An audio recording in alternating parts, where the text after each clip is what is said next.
Right guys, all this windy weather about, I just want to show you one method of reducing wind noise on your camera.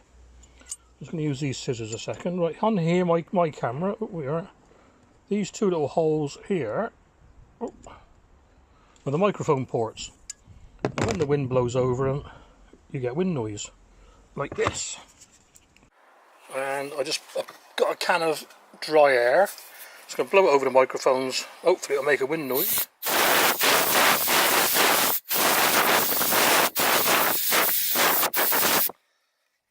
Well, the video footage I shot outside royally screwed up, so I'm indoors just repeating the nitty-gritty of how to make it. All I've done is made some blue tack or white tack rings, put them around the mic ports, and stuck on a few just kind of balls of foam.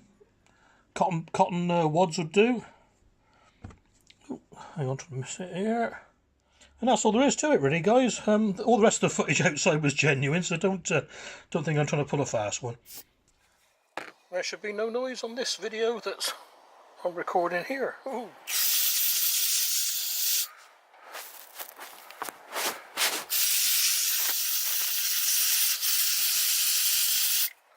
You can use double-sided tape, you can use bits of furry stuff, anything you want. It looks a bit weird, look. People are going to look at you when you're on the allotment with these things sticking out the top of your camera, but it works for me.